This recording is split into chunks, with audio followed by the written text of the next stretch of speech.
How other countries, developing countries like Africa, like Nigeria, have been able to successfully implement this DVT, this dual vocational training, in their economy and successfully progressed in ensuring that they have more youths employed. Yeah, we have seen countries.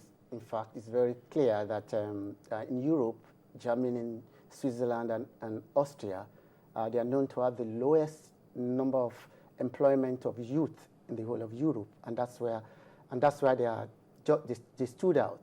The reason is very clear, because they are adopting the dual vocational system of education, and that's what we are trying to replicate here. And when we say replication, it doesn't mean we are doing copy and paste from Germany, but we are going to adapt it to Nigeria's situation and make sure it works. And it's going to work because the private sector is fully involved in this, and they are really driving it. They have shown enthusiasm to drive it, and they are really doing well. And Nigeria, Southwest, this project is going on in 3 states. That is Ogun State, Lagos State, and the Federal Capital Territory. Though it's a state, these 3 areas are where this project is going in its pilot.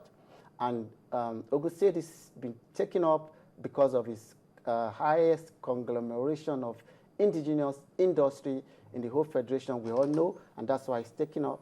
It's been involved in this project. Yes, because when you kept talking about your stakeholders, it was like all of them are focused mostly here in the Southwest. And one would expect that since we also have industrial clusters in the Southeast as well, it should also spread in that direction. Yeah, we're looking at that.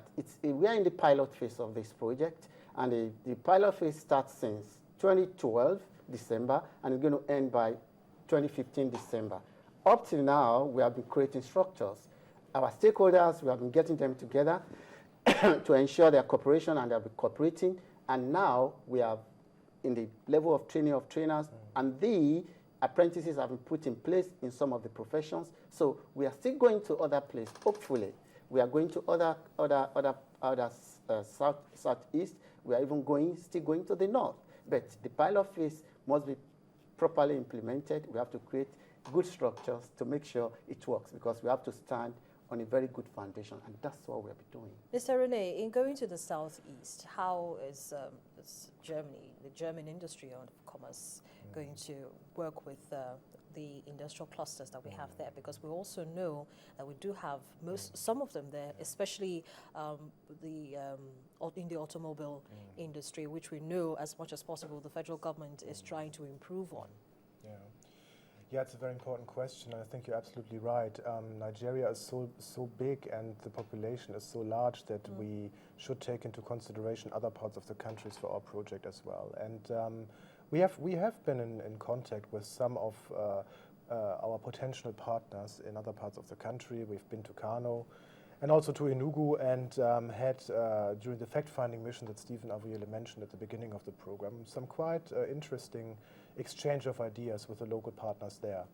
But as he rightly said, we are in a pilot phase now, so we had to decide which states and which partners we would like to choose, and the choice of Lagos was made based on, of course, our home base here, as well as the economic potential of this state. The same reason for Ogun State. Ogun State is also highly industrialized, particularly compared to other states of this country, and is very close to Lagos. So for us also logistic-wise, it's very convenient and easier to handle our operations in these 2 states. And then Abuja, of course, is quite clear. It's the political capital of Nigeria, with also some quite important sectors of the national economic space there, namely the construction industry, with which we are cooperating very closely. But as I said, after the successful end of the first phase, we will definitely take into consideration going into other parts of the countries. It depends, of course, on the availability of our partners there, but I guess there's no problem because everybody showed a high commitment. It also depends on, as you rightly said, which economic potential actually is there. And I am quite convinced that particularly in the southeast of this country, there is a lot of potential in the automotive industry, particularly in cooperation then with German companies in that sector that are already operating here, and also due to the commitment of the federal government to improve conditions in this sector. So to round it up, I'm pretty much convinced that in the second phase of our project, we will definitely go southeast. Phase, is that going to come this year, or like Mr. Whaley said, at the end of next year, or another 2 years or 3 years from now? The first phase ends at the end of 2015, and then afterwards we have a possibility to extend for another phase of 3 years.